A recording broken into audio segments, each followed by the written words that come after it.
Pemirsa, sore ini Presiden Turki rencananya akan bertolak dari landasan udara Halim Perdana Kusuma, Jakarta, yang sekaligus mengakhiri lawatannya di Indonesia.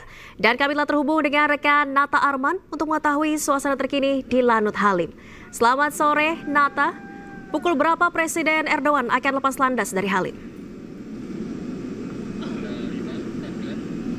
Baik, selamat sore Valeri dan juga pemirsa. Dapat kami sampaikan bahwa terkait dengan kapan akan melakukan lepas landas, hingga dengan saat ini kami juga masih menunggu terkait dengan kedatangan dari Presiden Erdogan. Yang sampai saat ini informasi yang terakhir kami peroleh bahwa yang bersangkutan ini baru saja tadi bertolak dari Ritz-Carlton untuk menuju ke Lanut Halim Perdana Kusuma, Jakarta untuk diberangkatkan kembali ke negara Turki. Dan untuk saat ini persiapan pun sudah dilakukan oleh pihak Mas Pampres dengan upacara terlebih dahulu, kemudian juga nantinya akan pesawat di belakang ini merupakan pesawat jenis Boeing 747-400 yang akan digunakan untuk penerbangan menuju ke Turki. Dan sampaikan juga bahwa untuk terkait dengan pertemuan tadi, bahwa Presiden Erdogan dan juga Presiden Prabowo Subianto membahas seputar pelaksanaan perdana High Level Strategic Cooperation Council atau HLSCC antara Indonesia dan juga negara Turki. Kemudian HLLCC adalah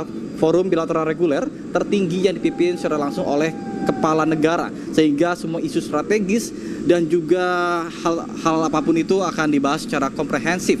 Kemudian selain itu, pertemuan bilateral ini juga Turki dan Indonesia membahas sejumlah kerjasama lainnya terkait dengan soal isu kawasan dan juga isu global, soal negara Suriah dan juga Palestina yang menjadi sorotan khusus di global. Kemudian dalam pertemuan ini juga Indonesia dan Turki sudah melakukan penandatanganan sebanyak 12 perjanjian terkait dengan energi, kemudian sektor kesehatan, pertanian, industri pertahanan, kemudian komunikasi dan juga sektor pendidikan. Kemudian ada lagi diskusi soal pertahanan yang memang sampai dengan saat ini meskipun sudah berjalan antara kedua belah negara, antara Indonesia dan juga Turki, namun kedepannya akan terus dikembangkan sehingga nantinya hubungan antara Indonesia dan Turki semakin erat lagi. Kemudian Turki dan Indonesia juga senantiasa meningkatkan perdagangan hingga dengan target 10 US dollar atau 160 triliun per tahun. Kemudian dengan balance yang sama, dirinya juga menyoroti sejumlah industri potensi yang bisa terus digenjot, terutama adalah terkait dengan pembangunan IKN.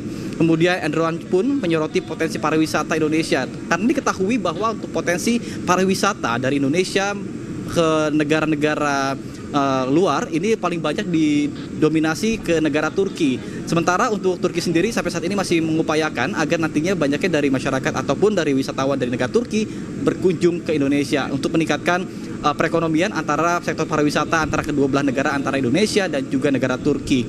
Kemudian seperti kita ketahui bersama bahwa Valeri tadi sekitar pukul 11 waktu Indonesia Barat siang dari Hotel Ritz-Carlton, Presiden Recep Tayyip Erdogan menuju ke Istana Bogor untuk melakukan pertemuan dengan Presiden Prabowo Subianto. Kemudian juga tiba di sana sekitar pukul 11.30 waktu Indonesia Barat dan juga disambut oleh masyarakat dan juga anak-anak sekolah. Tentunya ini menjadi perhatian karena menjadi salah satu hal yang paling dinantikan terkait dengan kedatangan kepala negara tersebut. Dan sementara saya kembalikan pada Anda di studio. Valeri. Baik, terima kasih Nata Arman melaporkan langsung dari Bandara Halim Perdana Kusuma, Jakarta. Selamat bertugas kembali.